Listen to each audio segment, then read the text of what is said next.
한 율법사가 예수님께 나와서 질문을 했습니다. 계명 중에 어떤 계명이 가장 큽니까? 그때 예수님께서 성경의 가장 큰 계명은 하나님을 사랑하는 것이고 그 다음으로는 이웃을 네 몸같이 사랑하는 것이다, 이렇게 답변을 주셨습니다. 예수님은 성경 전체를 두 가지 계명으로 요약을 해주셨는데요, 그것이 하나님 사랑, 이웃 사랑입니다. 오늘 본문 마지막에는 이것이 율법과 선지자의 강령이라고 표현을 했는데, 강령이라는 단어가 어렵죠. 그래서 사전을 찾아봤더니 행이라는 단어입니다. 행. 구약과 신약 전체를 공부해 보면 모든 하나님의 계명들이 이 하나님 사랑, 이웃 사랑에 이렇게 걸려 있다, 연결되어 있다, 이 뜻입니다. 하나님을 사랑하고 이웃을 사랑하는 것이 이 전체 계명의 핵심이다, 이렇게 설명을 하신 것입니다. 그런데 이 두 가지 계명 중에 우선되는 계명이 있습니다. 그것이 하나님 사랑이에요. 하나님을 사랑할 때 이웃을 사랑할 수 있는 힘을 얻게 되는 거죠. 또 하나님의 사랑을 풍성히 공급받아야 이웃을 사랑하게 되기 때문에 하나님의 사랑이 우선되고 제일되고 으뜸의 계명이다, 주님은 그렇게 설명을 하고 있습니다. 이제 십계명을 보셔도 하나님 사랑, 이웃 사랑이 주제입니다. 성경 613가지의 계명을 요약한 것이 십계명인데요, 1에서 4계명은 하나님 사랑, 5에서 10계명은 이웃 사랑입니다. 그런데 중요한 것은 첫째 계명이에요. 이걸 예수님께서 으뜸 계명이라고 설명을 하셨는데, 이 제일 중요한 첫째 계명, 으뜸 계명을 잘 지키면 나머지 9가지 계명도 따라오고 순종할 수 있다라는 말씀을 하고 있습니다.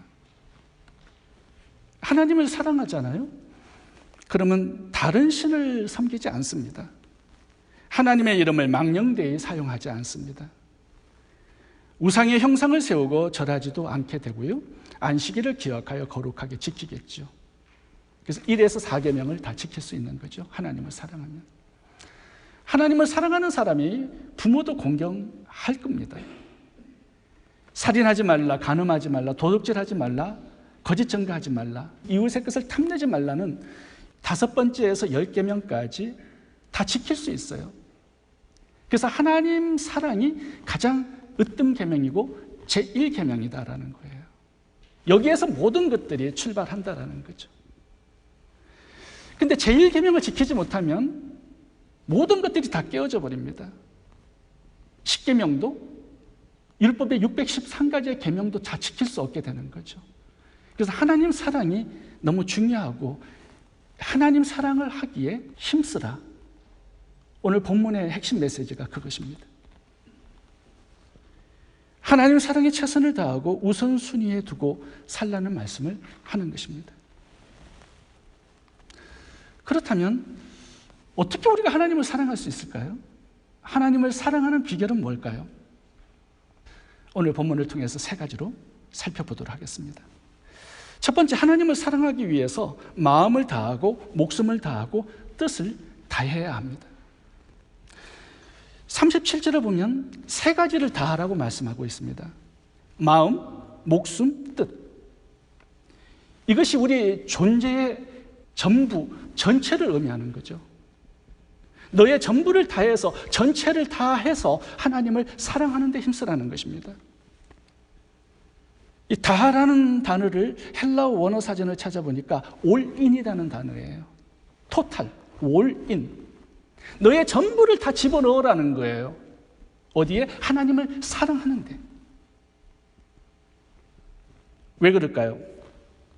왜 우리의 전부를 다 투자해서 하나님을 사랑하는데 힘써야 할까요? 그래야만 하나님을 사랑할 수 있기 때문입니다. 하나님을 부분적으로 사랑하고 대충 사랑하고 느슨하게 사랑하잖아요. 하나님 그런 사랑 받지 않습니다. 또 그렇게 하나님을 사랑할 수 없습니다. 영적 세계는요, 중간지대가 없습니다. 전체를 다 집어넣든지 아니면 전체가 다 망하든지 중간지대가 없어요. 생명 아니면 죽음이고 천국 아니면 지옥입니다. 너무 무서운 세계고 살벌한 세계입니다. 우리가 마음, 뜻, 목숨, 정성 전부를 들여서 하나님을 사랑하지 않으면, 목숨 걸고 하나님을 사랑하지 않으면 어떤 현상이 생기느냐? 하나님과 우리 사이에 거리가 생깁니다. 거리가 생기면요, 마귀가 틈을 타고 들어오기 시작합니다. 그렇게 되면 점점 하나님과 멀어져요.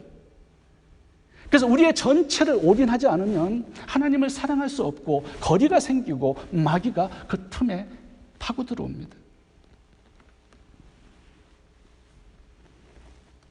결국 세상을 사랑하게 되고 세상의 쾌락과 재미를 사랑하게 되고 타락하고 범죄하게 되는 거죠. 이것이 하나님을 내 전부를 들여서 사랑하지 않는 결과입니다. 이스라엘의 역사를 봐보세요. 출애굽 1세대들은요, 하나님을 대충대충 사랑했습니다. 느슨하게 거리를 두었습니다. 그러니까요, 그 중간에 거리에 마귀가 역사해서 지속적으로 하나님을 대적하게 만듭니다. 타락하고 범죄해서 1세대는 광야에서 다 죽었습니다. 왜요? 하나님을 마음과 뜻과 정성과 목숨을 다해서 사랑하지 않으니까 그런 결과를 맞이하게 됐습니다. 근데 출애굽 2세대를 보면요, 부모들이 그렇게 살아가는 모습들을 보면서 이렇게 살다가는 망하는구나, 그걸 깨닫고 전심으로 하나님을 찾고 구하고 사랑하면서 살아갔습니다. 하나님께서 어떤 명령을 내리시든지 100% 순종을 드립니다. 그렇게 하니까 하나님 관계가 너무 건강하고 좋았습니다. 하나님께서는 함께 하셔서 전쟁에 늘 승리를 주셨습니다. 13번의 큰 전쟁을 승리하고 가나안 땅을 차지했어요. 그 땅의 주인이 되었어요. 그런데 이제 그때부터 또 문제가 생기기 시작합니다. 원래 사람은 배부르고 등 따시 오면요, 안일하게 되어 있습니다. 하나님을 또 대충대충 섬깁니다. 느슨하게 섬깁니다. 부분적으로 섬깁니다. 그 나머지는 세상을 사랑하고 우상을 사랑하고 재미와 쾌락을 또 사랑합니다. 그러니까 어떻게 됩니까? 또 거리가 벌어지죠. 마귀가 역사하죠. 그들의 타락 이야기를 보면 상상을 초월합니다. 심지어는 자식을 불에 태워 죽이는 몰래 제사까지 드렸어요. 구약에는 37가지의 우상이 나옵니다. 이스라엘 백성들이요, 그 37가지의 다양한 이방신들을 섬기면서 살아갔습니다. 결국 어떻게 되느냐? 죄악의 길을 걸어가게 되죠. 아수르에 멸망하고 바벨론에 멸망하고 애굽의 종로를 타고 포로 생활을 합니다. 그리고 그 주인들이 섬기는 우상을 강제적으로 섬겨야 하는 인생이 되어버리고 말았습니다. 하나님의 백성이지만 하나님을 자유롭게 섬길 수 없어요. 이방 우상들을 섬기는 비참한 결론을 맞이하게 됩니다. 오늘 본문의 율법학자들, 바리새인들, 종교 지도자들을 한번 봐보세요.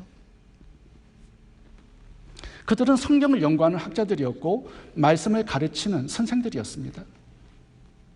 근데 오늘 본문의 다음 장인 23장을 가보면 예수님께서 이 종교 지도자들을 향하여서 7번 막 저주하면서 화를 내십니다. 책망하세요. 과격하게. 왜 그래요? 그들을 마귀의 자식, 독사의 자식, 회칠한 무덤이라고 혼내십니다. 그 이유가 뭐예요? 종교적인, 형식적인 예배는 있었고 겉으로는 말씀을 지키는 것 같지만 마음 안에는 하나님이 안 계셨습니다. 성전을 이용해서 매매 상인을 두고 돈을 챙겼습니다. 하나님의 성전이 강도의 구렬이 되어버렸어요. 마귀가 장악하고 주인이 되어버린 성전이 되어버린 것입니다. 하나님은 그 성전을 부숴버릴 수밖에 없었던 거예요. 이 종교 지도자들은요, 예수님을 죽이는데 앞장선 마귀의 종들이었습니다. 처음에 그들도 하나님을 사랑했을 거예요. 근데 대충대충 느슨하게 부분적으로 하나님을 섬기고 사랑하다 보니까 그 거리가 너무나 멀어진 거예요. 오늘 예수님께서 말씀하신 마음을 다하고 정성을 다하고 목숨을 다하고 뜻을 다해서 올인해서 나의 전부를 들여서 하나님을 사랑하지 않으면 우리도 구약의 이스라엘 백성들처럼 신약의 종교 지도자처럼 그렇게 멸망의 길을 걸어갈 수 있다는 경고를 하시는 것입니다. 솔로몬도 그렇지 않습니까? 한때 열심히 하나님을 사랑하는 거 그게 별로 효력이 없습니다. 나의 일생을 들여서 나의 모든 것들을 올인해서 그렇게 토털리 전체적으로 하나님을 그렇게 사랑하지 않으면 솔로몬의 마지막 결론처럼 1000명의 여자들이 그 마음의 주인이 되어서 하나님을 몰아내고 우상 숭배자가 되는 것처럼 그런 결말을 맞이할 수 있다는 겁니다. 로마서 1장 28절을 읽어보겠습니다. 여기는요, 우리가 하나님을 마음과 정성과 목숨과 뜻을 다해 사랑하지 않으면 하나님께서 그냥 내버려 두신다고 말씀합니다. 그 내버려 두심이 가장 큰 심판인데요, 그 결과가 무엇인지를 제가 읽어보겠습니다.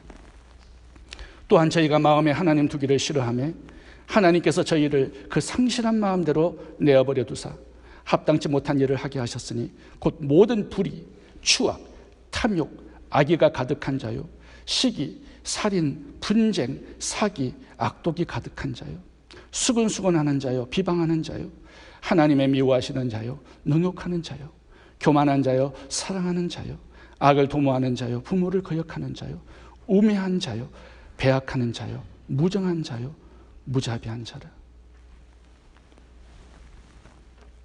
하나님을 미지근하게, 적당하게, 대충대충 사랑하고 섬기면 이런 결론을 마주할 수 있다는 경고를 하고 있습니다. 하나님은 적당히 사랑할 대상이 아닙니다. 마음을 다하고 힘과 목숨과 뜻을 다해 나의 전부를 들여 하나님을 사랑할 수 있기를 바랍니다. 두 번째, 하나님을 사랑하기 위해서는 말씀을 사랑해야 합니다.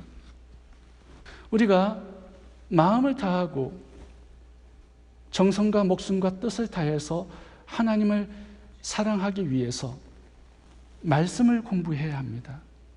왜 그럴까요? 하나님을 알아야 하나님을 사랑할 수 있잖아요. 하나님을 모르는데 하나님을 사랑할 수 있을까요? 하나님이 누구신지 몰라요. 하나님이 얼마나 좋으신 분인지, 사랑과 긍휼이 많으신 분인지를 모르면 사랑하기 어렵습니다. 결혼도 그렇지 않아요? 모르는 사람하고 결혼할 수 있습니까? 이 사람 정말 믿을 만한 사람이고 미래가 보장되는 사람이라는 확신을 들 때, 그때야 비로소 내 인생 전체를 그 사람에게 투자할 수 있는 거죠. 내가 모르는 노숙자하고 결혼할 수 있나요? 그거는 불가능한 일입니다. 예수님께서 그 점을 오늘 말씀하시는 거예요. 하나님을 마음을 다해서 내 인생 전체를 투자해서 사랑하려면 하나님이 누구신지를 알아야 된다는 거죠. 신명기 6장을 함께 보겠습니다. 5절 6절을 읽어보겠습니다. 여기에는 마음을 다하고 성품을 다하고 힘을 다해서 하나님을 사랑하는 비결을 알려주고 있습니다. 그것은 우리의 마음에 말씀을 채우라는 것입니다. 5절부터 읽겠습니다. 너는 마음을 다하고 성품을 다하고 힘을 다하여 내 하나님 여호와를 사랑하라. 오늘날 내가 내게 명하는 이 말씀을 너는 마음에 새기고 부지런히 자녀들에게 가르치라. 이렇게 말씀합니다. 오늘 본문에 나오는 말씀과 동일해요. 너는 마음을 다하고 성품을 다하고 힘을 다하여 내 하나님 여호와를 사랑하라. 근데 어떻게 사랑해야 되는가? 말씀을 통해서 하나님을 알아야 된다는 것입니다. 그래서 하나님을 사랑하는 그 전제가 말씀으로 돌아가는 거예요. 말씀을 공부하는 거예요. 그래서 하나님이 누구신지를 말씀을 통해서 알고 하나님을 만나는 겁니다. 경험하는 거예요. 그래서 하나님이 얼마나 좋으신 분인지를 알고 사랑할 수 있게 되는 거죠. 모르는 사람을 사랑할 수 없습니다. 모르는 하나님을 경배할 수 없습니다. 이스라엘 백성들이 왜 그들의 예배가 타락하고 형식적이고 왜 죽어있는 예배가 되었습니까? 하나님께 가져오는 예물이 눈먼 것, 병든 것, 저는 것, 다 쓸모없는 것들을 하나님께 가져왔습니다. 하나님을 사랑하는 마음이 없기 때문에 그래요. 왜 사랑하는 마음이 없냐? 하나님이 누구신지를 모르니까 그렇게 된다는 거죠. 그래서 호세아서에서 보면요, 왜 이렇게 나라가 타락하고 멸망했는가 그 원인을 가르쳐 주는데 하나님을 아는 지식이 없어서 그렇다라는 것을 결론으로 맺고 있습니다. 내 백성이 지식이 없음으로 망하는도다. 호세아 6장 6절. 나는 인애를 원하고 제사를 원치 아니하며 번제보다 하나님을 아는 것을 원하노라. 하나님이 원하시는 게 있어요. 그 백성들이 하나님이 누구신지를 제대로 아는 겁니다. 깊이 아는 겁니다. 그래야만 하나님을 사랑할 수 있고 제대로 된 예배를 드릴 수 있기 때문에. 하나님은 성경에 하나님이 얼마나 아름다우시고 위대하시고 능력이 많으시고 우리를 사랑하시는 분인지 빼곡하게 기록해 놨어요. 그래서 우리가 성경을 공부하다 보면 하나님을 깊이 만나고 알고 경험하게 되고 그 하나님을 사랑하게 되는 것입니다. 하나님을 사랑하니까 예배가 마음을 다해서 정성을 다해서 드리는 예배가 되고 그 예배를 하나님께서 깊이 받으시고 임재하셔서 우리를 축복하는 그런 예배가 될 수 있는 거죠. 형식적인 예배, 억지로 나와서 드리는 예배, 이런 예배를 드리는 사람들의 특징은요, 하나님이 누구신지를 모르고 하나님을 사랑하는 마음이 없기 때문에 그런 것입니다. 헌금 내는 것이 아깝고 뭔가 조금 교회에 봉사하고 희생하는 것이 인색하고 하나님이 누구신지를 몰라서 그래요. 사랑하는 마음이 전혀 없기 때문에 그런 것입니다. 호세아서를 보면요, 아내 고멜이 계속 호세아를 버리고 땀난 자를 사랑합니다. 근데 호세아는 끝까지 그 아내를 사랑해요. 사창가에 팔렸는데도 전 재산을 드려서 또 그 아내를 사옵니다. 그래서 또 아내를 삼아요. 그래서 호세아서는요, 창기 고멜을 성녀, 성자 고멜로 바꾸는, 영광스럽게 만드는 이야기입니다. 포기하지 않아요. 하나님의 우리를 향한 사랑이 그렇잖아요. 우리가 어떤 범죄를 하든지 우리를 포기하지 않고 사랑하십니다. 하나님이 우리를 향한 사랑은 호세아가 고멜을 사랑한 것 이상입니다. 우리를 죄와 사망에서 사오기 위해서 자신의 목숨을 십자가에 죽었습니다. 그 핏값으로 우리를 사서 하나님 자녀 그리스도의 신부로 삼아주셨어요. 그 하나님의 사랑을 깨달을 때 우리는 하나님을 마음과 정성과 목숨과 뜻을 다해서 사랑하고 섬기는 예배자들이 될 수 있는 것입니다. 우리가 하나님을 알면 알수록 하나님을 사랑하게 되고 하나님을 섬기는 것이 기쁨이 되고 하나님을 위한 헌신과 희생, 충성도 아깝지 않고 그것이 나의 특권과 영광이 되는 것입니다. 성경에 보면 하나님을 참 사랑하는 사람들이 몇 명 나오는데요, 하나님 사랑의 1인자는 다윗입니다. 나의 마음에 합한 자라고 하나님께서 부르실 정도로 사랑했습니다. 다윗은 일평생 모은 재산을 성전 건축을 위해서 다 드리고 인생을 마감합니다. 왜 그렇게 다윗이 하나님을 사랑했을까요? 하나님 말씀을 너무나 사랑했기 때문에. 밤이 되어도 말씀을 묵상하고 새벽이 되기 전에 일어나서 하나님 말씀을 깨닫기 위해서 기도하면서 말씀을 공부했던 사람입니다. 그러니까 하나님을 너무 깊이 알고 하나님이 누구신지를 아니까 하나님을 깊이 사랑한 사람이 된 것이죠. 성경에 보면 하나님을 사랑한 또 한 사람이 나오는데 그 사람이 요시야 왕입니다. 요시야는 남유다 16대 왕이었습니다. 이스라엘에는 39명의 왕들이 있는데요, 전부 다 하나님을 대적하고 타락한 그런 왕들이었습니다. 북왕국의 19명의 왕들은요, 하나님을 사랑한 사람들이 없었습니다. 남유다는요, 요시야 왕이 있었어요.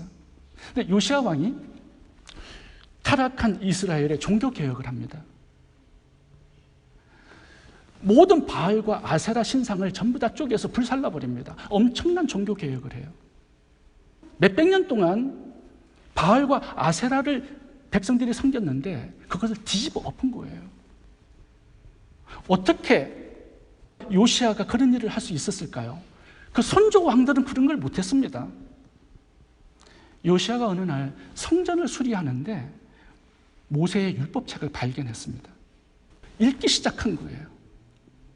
열왕기상 23장에 나오는 내용입니다.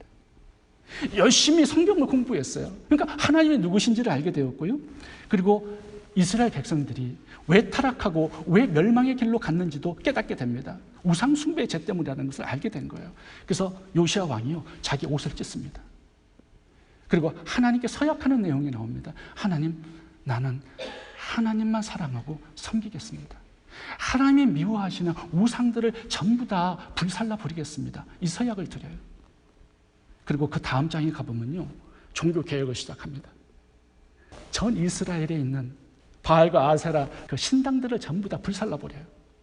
그리고요, 바알과 아세라의 제사장들을 전부 다 잡아가지고 죽여버려요.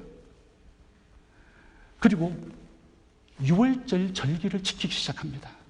예배의 회복 운동을 시작해요. 엄청난 종교개혁을 시작한 것입니다.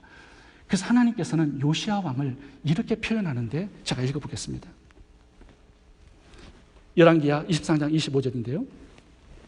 요시아와 같이 마음을 다하며 뜻을 다하며 힘을 다하며 모세의 모든 율법을 따라 여호와께로 돌이킨 왕은 요시아 전에도 없었고 후에도 그와 같은 자가 없었더라. 오늘 본문에 나오는 동일한 구절이 나와요. 마음을 다하여 뜻을 다하여 힘을 다하여. 요시아 왕은 모세의 모든 율법을 따라 하나님을 섬겼더라 이렇게 나옵니다. 이렇게 하나님을 사랑하고 하나님 기뻐하시는 사역들을 할 수 있던 배경에는요, 하나님의 말씀을 공부해서 하나님이 누구신지를 정확하게 알았기 때문입니다.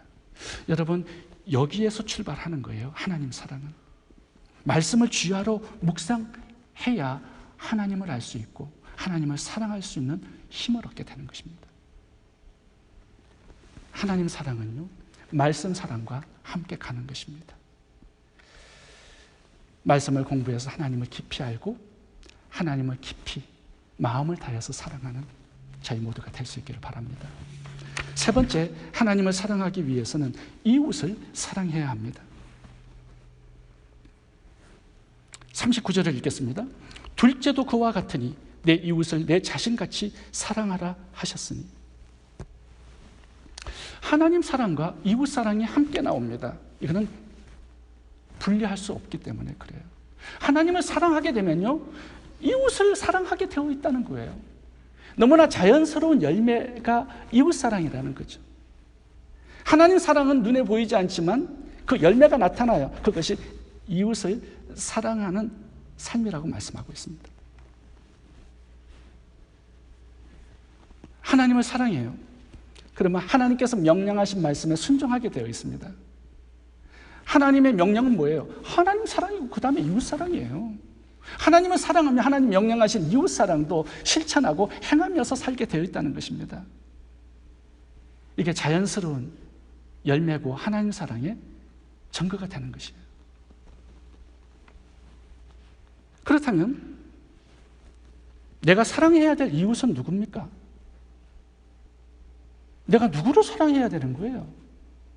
내가 사랑해야 될 이웃이 누구입니까? 예수님께서 그 이웃도 그 대상을 말씀해 주셨습니다. 내가 사랑해야 될 그 이웃은요, 커피 마실 수 있는 옆에 있는 사람이 아닙니다. 내가 함께 식탁 교제를 나눌 수 있는 그 사람을 이웃으로 말씀하지 않으세요. 우리가 예배 끝나고 가서 신교실에서 같이 밥을 먹어요. 이거 이웃 사랑 아닙니다. 예수님께서 말씀하시는 이웃 사랑은 그게 아니에요. 누가복음 10장에 보면은 오늘 본문과 동일한 내용이 나옵니다. 누가복음 10장 27절을 읽어보겠습니다. 가로되 내 마음을 다하며 목숨을 다하며 힘을 다하며 뜻을 다하여 주 너의 하나님을 사랑하고 또한 내 이웃을 내 몸같이 사랑하라 하셨나이다. 예수께서 이르시되 내 대답이 옳도다. 이를 행하라. 그러면 살리라. 이 사람이 자기를 옳게 보이려고 예수께 여짜오되 그러면 내 이웃이 누구오니까? 예수님께서 이제 선한 사마리아인의 비유를 말씀해 주셨는데 오늘 본문의 연장선이에요. 이웃을 사랑해야 되는데 그 이웃이 누구인가를 그 대상을 분명히 말씀해 주시기 위해서 선한 사마리아인의 비유를 말씀하신 것입니다. 예수님이 물어보세요. 누가 너의 이웃이냐? 율법사가 대답합니다. 강도 만난 자에게 자비를 베푼 자입니다. 이렇게 대답을 합니다. 예수님께서 옳도다. 너도 이와 같이 하라. 이 명령을 하시고 오늘 본문이 마칩니다. 우리의 이웃, 하나님께서 사랑하라고 그 대상으로 규정해 주신 그 이웃은요, 강도 만난 자처럼 우리의 도움이 필요한 사람입니다. 우리가 커피 한 잔 마시고 교제하고 영화 보고 산책하고 그런 사람들이 우리의 이웃이 아니에요. 이 선한 사마리아인의 비유에서 우리가 사랑해야 될 이웃이라는 대상도 규정해 주실 뿐만 아니라 어떻게 사랑해야 하는지 그 방법도 알려주셨습니다. 그 방법이 뭐예요? 돈을 쓰는 거예요. 강도 만난 자를 사랑하기 위해서 이 선한 사마리아인은 자기 나귀를 내어줬고요. 기름과 포도주를 내어줬고요. 주막으로 데려가서 그 주막에서 치유되고 회복할 때까지 그 돈을 다 지불했습니다. 이웃사랑은 뭐예요? 나의 도움이 필요한 사람을 돕는 거죠. 어떻게? 희생으로. 돈을 희생해서 그렇게 도우라는 것입니다. 이게 이웃사랑이라는 거예요. 나는 조금 더 희생하려고 하지 않아. 나의 재물을 조금 더 내놓으려고 하지 않아. 그거는 이웃사랑을 할 수 없는 사람입니다. 희생이 있어야 된다는 거예요. 오늘 본문에 39절도 보겠습니다. 이웃을 내 몸같이 사랑하라. 그 방법을 또 말씀해 주셨는데 네 몸같이 사랑하래요. 여러분, 우리가 본능적으로 우리 몸을 끔찍하게 사랑합니다. 건강에 좋고 정력에 좋다 하면요, 뭐 물불을 가리지 않고 먹습니다. 진액까지 잡아먹어요. 한국에 옛날에는 까마귀까지 다 잡아먹어가지고 까마귀가 없어졌다고 합니다. 동남아 가면요, 곰 발바닥이 전부 다 없어요. 다 잘라가지고 한국 사람이 다 먹어가지고. 와, 먹지 못할 게 없어요. 건강에 좋다면. 몸이 아프면 병원에 갑니다. 체력이 떨어지면 운동을 합니다. 몸이 조금만 불어나도 밥을 안 먹습니다. 돈을 들여가지고 피트니스 회원권을 끌어가지고 수영도 하고 에어로빅도 해요. 그리고 자기 몸을 이쁘게 꾸미기 위해서 성형 수술도 합니다. 속눈썹도 달죠. 문신도 이렇게 그려놓습니다. 들창코 납창코는 높이 세우기도 합니다. 왜 이렇게 사람들이 시간을 써가면서 돈을 써가면서 좋은 보약 먹고 운동하고 자기 몸을 가꾸는 것입니까? 가장 사랑하는 게 자기 몸이기 때문에 그런 것이에요. 수천만 원의 돈을 써가면서 자기 몸을 돌보고 가꿉니다. 그렇게 하듯이 네 이웃을 그렇게 사랑하라는 거예요. 네 몸에 쓸 돈을 조금은 이웃을 위해서, 가난한 자들을 위해서 쓰라는 것입니다. 그 희생이 있을 때 이웃 사랑이 되는 거예요. 요한복음 15장 12절에도 보면 이웃 사랑의 방법이 하나 나와 있습니다. 읽어보겠습니다. 내 계명은 곧 내가 너희를 사랑한 것 같이 너희도 서로 사랑하라 하는 이것이니라. 사랑해야 되는데 예수님이 사랑한 것 같이 사랑하래요. 예수님이 어떻게 우리를 사랑하셨습니까? 말로만 사랑한 게 아니라 자기 몸을 죽여서 그 희생으로 우리를 사랑하신 거죠. 그러니까 이웃 사랑은요, 희생이 없으면 할 수 없습니다. 사랑과 희생은 동일어입니다. 희생하지 않고 사랑할 수 없습니다. 마태복음 25장에 보시면 마지막 심판이 나오는데 이 땅에서 우리가 이웃사랑을 실천해야 될 그 대상들을 6가지로 두고 있습니다. 줄인 자, 벗은 자, 목마른 자, 나그네, 병든 자, 갇힌 자. 이 지극히 작은 자 하나에게 행한 것이 바로 나에게 한 것이다. 그러니까 이웃사랑은 하나님 사랑과 함께 간다라는 것입니다. 이웃사랑한 것이 하나님 사랑한 것이다라고 동일어로 말씀하고 있는 것이에요. 삭개오는 자신의 재산 절반을 정리해서 여리고성의 고아와 가부를 도우며 살았습니다. 왜 그렇죠? 하나님을 사랑하기 때문에.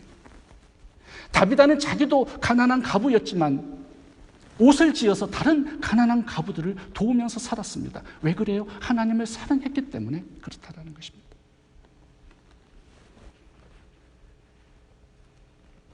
오래전에 제가 어머니가 아프신 자매님 가정을 신방한 적이 있습니다. 어머니가 10년 동안 쓰러져서 거동을 못 하시는 거예요. 그러니까 그 자매님이 10년 동안 그 어머니를 돌본 것입니다. 제가 신방을 해서 그 가정에서 예배를 드렸습니다. 예배를 드리고 차를 한 잔 대접해 주는데 제가 그 집에 있을 수가 없을 정도로 악취가 나는 거예요. 그 10년 동안 어머니의 대소변이 그 집안 온통 배겨 있는 것입니다.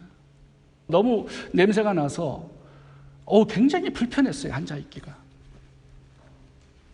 근데 그 자매님은요, 10년 동안 그 냄새를 견디면서 어머니의 병수발을 하고 있는 것입니다.